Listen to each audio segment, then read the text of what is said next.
I would say is really building relationships.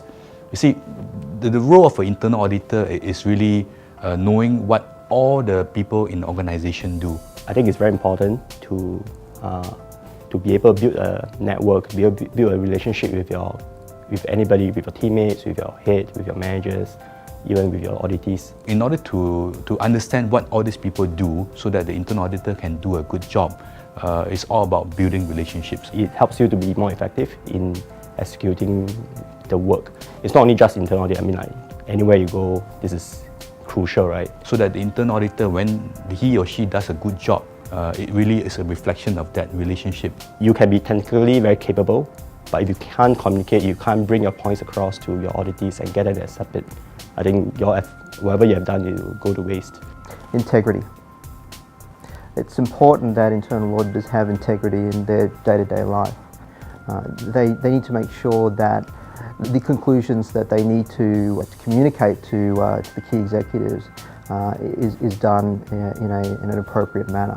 I would say that integrity is a given, and if you ask me to pick the next two most important skills, I would think it's the communication as well as continuous learning.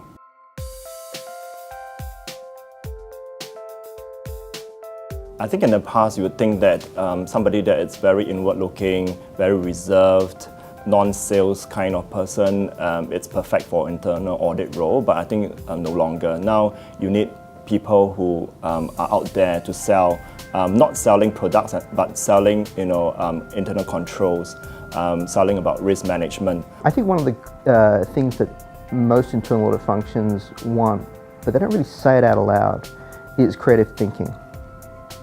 It's one area that I think internal auditors don't naturally possess. Internal audit has definitely evolved over time, and that is also to keep up with the changes in the guidelines or expectations of the, I would say, investors. They expect the directors to do more, the top management to be doing more.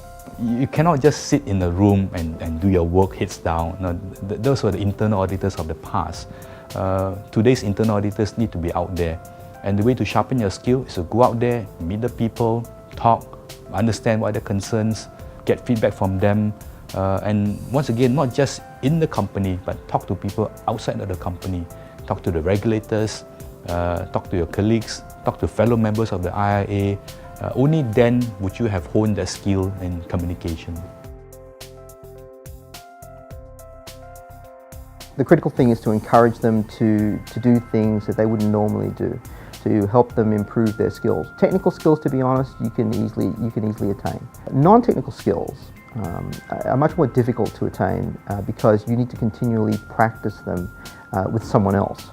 So three things basically. Number one is giving praises or recognition, to give them recognition for their work. Second is in terms of the year-end bonus, the increment. And third, of course, is the career progression, giving them the promotion, recognizing them for what they have done. You want to provide an environment where they can progress in their career, not just financially, but also in terms of experience, exposure, different products, different locations. It is a great job. It allows you to see a lot of things, a lot of experience, gain a lot of skills, lots of exposure, and that's something that should be driven by companies when they want to attract talent to join them as internal auditors, not as a means to an end, meaning don't join me for 2 years and then transit into operations, or don't join me thinking that it's a dead-end job. These two things are really old-fashioned way of thinking about internal audit. Internal audit is by itself is a great profession.